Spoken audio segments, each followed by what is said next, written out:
తమిళనాడులో నెలకొన్న రాజకీయ ప్రతిష్టంభనకు తెరదించేలా గవర్నర్ కీలక నిర్ణయం తీసుకున్నారా? ప్రస్తుతానికి ఆపద్ధర్మ ప్రభుత్వాన్ని కొనసాగించడానికి ఆయన మొగ్గు చూపుతున్నారా?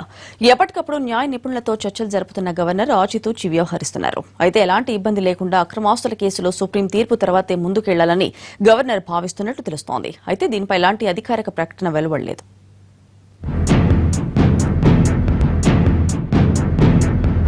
గత 5 రోజులుగా క్షణానికో మలుపు తిరుగుతూ హైటెన్షన్ పుట్టిస్తున్నాయి తమిళనాడు రాజకీయాలు. ఈ సంక్షోభానికి ముగింపు పలికే దిశగా కసరత్తు ముమ్మరం చేసింది రాజ్భవన్. రాష్ట్రంలో ఆపద్ధర్మ ప్రభుత్వాన్ని కొనసాగించడానికే గవర్నర్ మొగ్గు చూపుతున్నట్లు రాజ్భవన్ వర్గాల నుంచి అందుతున్న సమాచారం. ప్రభుత్వాన్ని ఏర్పాటు చేయడానికి అవకాశం ఇవ్వాలని పన్నీర్ సెల్వంతో పాటు శశికళ కూడా గవర్నర్ విద్యాసాగర్ కు విజ్ఞప్తి చేశారు.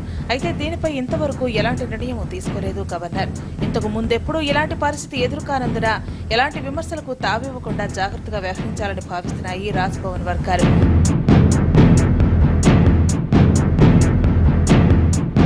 తనతో బలవంతంగా రాజీనామా చేయించారని చెబుతున్న ఆపద్ధర్మ ముఖ్యమంత్రి ఓవైపు, ఎమ్మెల్యేల మద్దతుతో శాసనసభాపక్ష నేతగా ఎన్నికైన శశికళ మరోవైపు ఇద్దరూ తమకే అవకాశం ఇవ్వాలని గవర్నర్ విద్యాసాగర్ రావును కోరారు.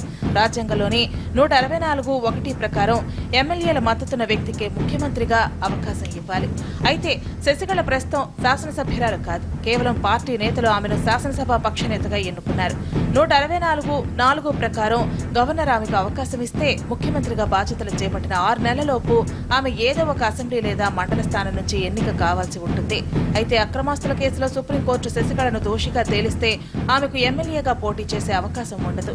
అప్పుడు మళ్లీ సంక్షోభం ఏర్పడుతుంది. అలాంటి సంక్షోభం మళ్లీ రాష్ట్రం ఎదుర్కోవడం సరికాదని గవర్నర్ భావిస్తున్నట్లు సమాచారం.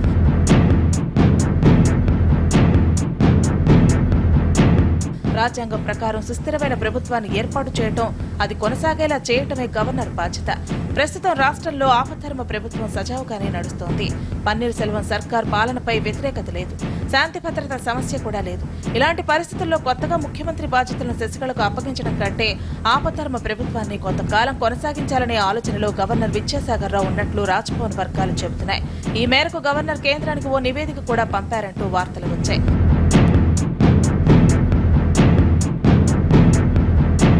అయితే గవర్నర్ నివేదిక పేరుతో మీడియాలో వార్తలు ప్రసారం కావడంతో అటు రాజ్భవన్, ఇటు కేంద్ర ప్రభుత్వం రంగంలోకి దిగాయి.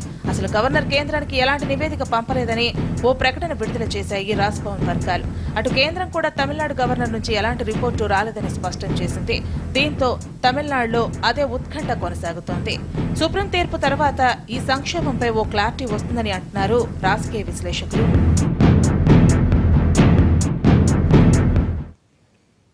మరో షార్ట్ బ్రేక్.